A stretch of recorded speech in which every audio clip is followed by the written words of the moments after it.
Hi. Okay, so I've been asked about motivation and staying on track.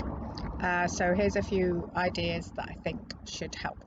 So there's a common saying that motivation gets you started, but habits is what get you there. And I personally would also add in accountability is what keeps you on track when habits aren't enough. So firstly, I would say if you want to reconnect with your motivation, you need to understand your why.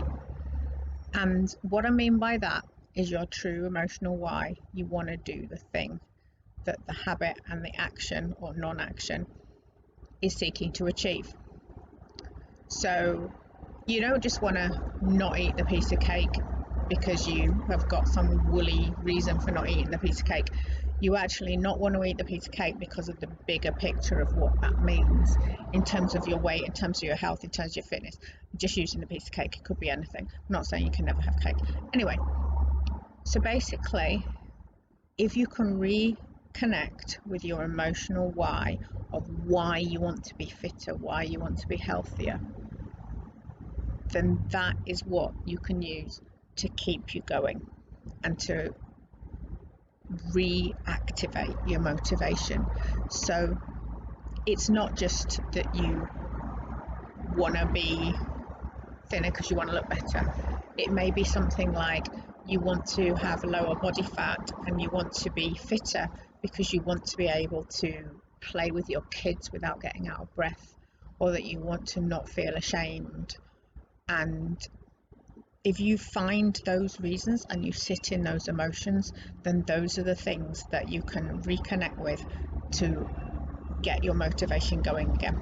Okay, so the second thing is then to think about some SMART goals. So specific, measurable, achievable, realistic, and time-bound goals. So if you can think of some of those sorts of goals, then they should be able to make you feel more motivated because you have clarity. What I would also suggest about this is if you think that the realistic probability of achieving said goal is under 7 out of 10, then you need to think again about what that goal should be, because it isn't actually realistic and you're setting yourself up to fail. And again, on goals, break them down into smaller achievable goals. If you said, I want to run a marathon, you don't just immediately think, oh, I'm going to run 26 miles. You'll need to break that down across a period of time in these little chunks of SMART goals to periodize that to get that achievement. Okay, so the next thing I would say is manage your environment. So a lot of people are struggling with motivation and they're struggling with habits at the moment. And managing your environment with regards to what's even around in your house, visible, etc., and I'll do a longer video on this, is really going to help you at this time, because otherwise you're just setting yourself up with tripwires everywhere to mean that you fall off track. Okay, speaking about tracking, the next thing is to track things and tick them off. So psychologically that works really well, because as you tick off each thing, you can feel like you've achieved something, and that really helps.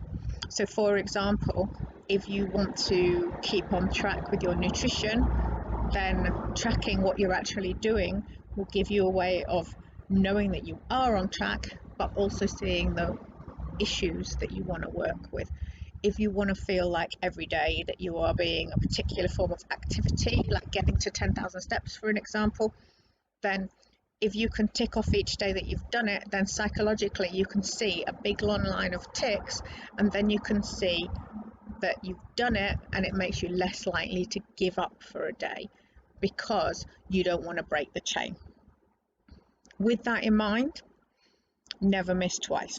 So on the subject of habits, this is a really good book, and in this book James Clear actually says never miss twice.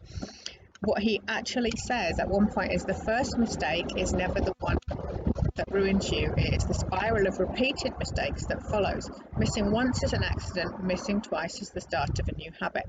So for example, if you're feeling really unmotivated and you feel like you just can't be asked to do something, sometimes it's okay to give yourself a break for that one day. The issue is if you give yourself a break the next day as well. So that's what we mean by never miss twice.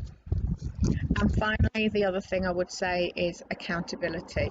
Like I said at the beginning, accountability will keep you on track when habits aren't enough. So you either get yourself an accountability partner or a coach so that when you're feeling unmotivated, they can G you up to do it. Or when you feel like you just haven't got a reason, they can remind you of your why. Potentially, you've got a partner or a friend who can be that person who can get you to show up.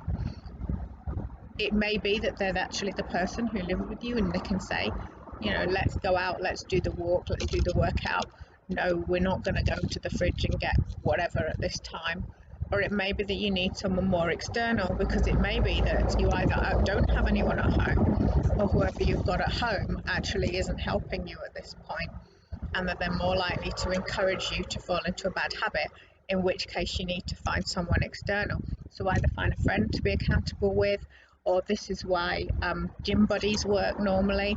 And this is also why accountability coaches, nutrition coaches, PTs, etc. help, because then you've actually outsourced that external accountability, so that when you're not feeling motivated, when the habit isn't enough, there's someone there to say, right, we're showing up and we're doing this. Okay, I hope that's helped. Any other questions, just give me a shout and let me know. Bye.